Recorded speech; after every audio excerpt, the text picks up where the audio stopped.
Hey, I'm Tyler with Calscape 805 Outdoor Living, and I'm here to show you one of our recent projects.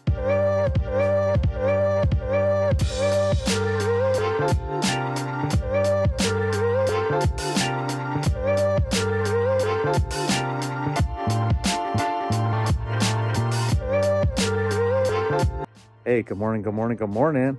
New project alert. We're coming out with a new project out here in Arroyo Grande. This is going to be a really nice job. I'm super stoked. We have a lot of nice elements that we have going on in this project. Natural stone stairs, concrete pavers, natural stone pavers, low voltage lighting, long walkway. I think it's like a 100-foot long walkway or more combined. You got a pergola. A lot of grass removed. A lot of stuff being removed, a lot of stuff being replaced. Nice little pergola, which we're gonna stain and paint. So let me stop the chitter chatter and let me flip this around and show you guys what we got going on. So I'm waiting here for my guys to bring the equipment from the other job, but all this grass is all gonna come out here. Grass is coming out here. Grass is coming out over on this side. We're gonna landscape the walkway that's going from the side of the house to the back. So all gonna be in Belgard Rio, a herringbone pattern. We have some natural stone stairs going in here, so we'll have like 3 steps, landing, 3 steps, and then the walkway, which will go to the backyard. So excited, so excited. All this natural stone, it's gotta go. So walkway's all gonna be, I forgot the exact name of the paver from Belgard, but we're gonna do a herringbone and Rio. Because herringbone and Rio, it's gonna look nice at 45. We're gonna kind of kick this, nice and curved. They did a nice job when they curved all this to begin with, but I'm gonna curve all this. And this is actually gonna sweep in this way, because I'm gonna put a nice big patio, or Indian sandstone patio in this project. Gonna double up the size of the patio that we have now. So we're gonna use a candela gray paver with a graphite border, and then the Rio to set it off. Right where I'm standing, we're gonna be putting a pergola. Nice size pergola. It's gonna look really good. And then the grass is gonna look like a toilet. That's what the customer had said, and I couldn't change it. So I'm gonna do a toilet. We'll have a border around that. Soldier quartz border. All set in concrete. Do about 6-inch in concrete, and then put gopher wire, grass, topsoil, and then we're going to replace this walkway as well. So this walkway is all going to get ripped out, and we will do the same herringbone pattern in Rio. And then, yes, we are going to do a boulder wall here. We're going to push this back. We're going to maximize at 3 feet, so you can have this nice sweep. Back here, we're just going to do concrete. Wasn't in the budget to really do pavers all the way across, so we can always do what you need with any budget. Always good to work off of budget, then you have something to work with. But stay tuned, guys. This is going to be a really nice project.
yard started out with just a nice dirt slope, and our customers wanted to install some stairs and a landing and make it look beautiful like it does right now. So we started out with our bluestone stairs, and we core drilled them and put in our halos from Structure and Tree Midnight Black, something that, you know, yours truly designed. And we did a phenomenal job on these stairs. They just really set off how the yard looks, and just the accent just looks really nice. So our next part of the project, we had a nice landing in between the sets of stairs. So we have 45s on every single corner. You know, details really help when you're trying to design a project and make it look really nice, and just making something look unique and detailed just really stands out. The main entrance to your home has to make a statement, and this definitely makes a statement. Next up is our 286-foot walkway. This is one of the longest walkways we've done, and man, does it look good. So we did the same thing with our herringbone in a 45. Nice 45, since this is the main entrance to the home, we did 45s and pretty much made this its own separate area. And then the walkway leads on to the backyard, go through a little gate, and it takes you back to the main feature. So the walkway, we removed this old outdated flagstone, and boy, it was really hard for me to do because I love flagstone, but we updated it with a new herringbone bell guard walkway all the way back. Follow me and I'll show you what we got back here. So this walkway, 286 feet long, we have perma-edge concrete edging. Everybody has their own preference on what kind of materials they like to use, but I like to use the best materials and give my customers the best quality they can get. So any walkway that we're doing, any patio, it's gonna be held in by concrete edging.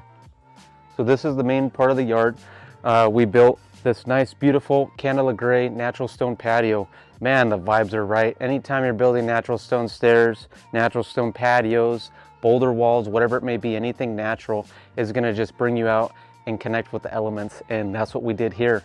We did 6 inches of class 2 base, mortar set all these pavers, and finished it off with our Technoseal NoCo. Anytime we deal with natural stone, it's either a PHNA 2-part epoxy or our NoCo, one of the two best products on the market that have been tested and true.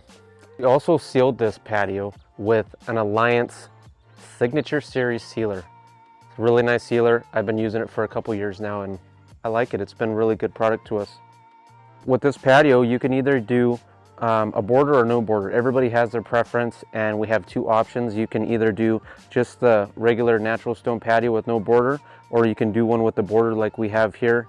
And we also can do 45-degree corners, which look nice. It's a mitered corner, 45s on inside and outside 45s, and just gives it a better touch, especially when you have the feel of the walkway meeting the patio. It was just like a really nice touch. Since we had borders wrapped around everything else, it only made sense to put a border around the grass and just make everything connect together. So that's what we did here. And we also, if you can tell, we mounded the grass. So in the middle of the grass is about a 10-inch rise and graded. It just makes it look unique and kind of ties in with the golf course. We're in Cypress Ridge right now, so being on a golf course looks good. Now the key feature to this project would be this engineered 16 by 24 foot pergola. This thing is primed, painted, and the color just looks amazing. This color is just unreal. So we engineered this to be able to have only 4 posts. It was my idea, and I wanted to make sure it was possible, and boy was it possible, and boy does this look good. We ended up doing 8 by 8 solid cedar posts. Headers across are all cedar as well, primed and painted, and then we have cedar 2x2s, stringers running all the way across. So my main thing for doing this project and only having 4 posts was to maximize space. If you had 2 more posts centered in the middle, you lose a lot of usable space. Now only having 4 posts, you maximize your patio space. We also made sure that the posts to the pergola do not stand in front of the windows, so the customer is able to look outside and see the nice yard and see the golf course and not have to worry about seeing 2 posts dead center in the middle. Look how big this looks. Customer already has their own furniture out here, you know, their fire table, Costco's having a good sale right now. Let's go check it out. Just nice setup. Look, everything's perfect. They can still entertain over there, eat their dinner while they're doing what they do at night. The sun chair and everything just looks nice and spacious. So the ending part, this was a nice smooth transition going from pavers to concrete. So if you're facing from the yard facing this way, it looks like the pavers go all the way down there. So having 2 feet past the edge of the house just allowed it to look like there's pavers all the way down. It wasn't in the budget and it wasn't necessary to put pavers back here because it's literally just for storage space. This is our last drain, our send-off drain, and you know the patio has to have some boulders in it, and this is how we did a little retainer. This rosemary is going to grow over and, you know, probably 4 to 6 months. It's going to really look nice and hold everything up. This also gave us more space for our walkway, so it wasn't hugging against the house, and we can have that nice smooth transition. Finishing up the project, this is the last part of the project. We had this walkway that's all concrete, and we had our control joints spread out like every 6 feet. 5 to 6 feet is how we normally do it, and they're doing their job because we have our cracks inside and not in the field. So this is a nice project that we just completed. If you are not subscribed to our channel, like and subscribe so you can see all of our future stuff. Thank you.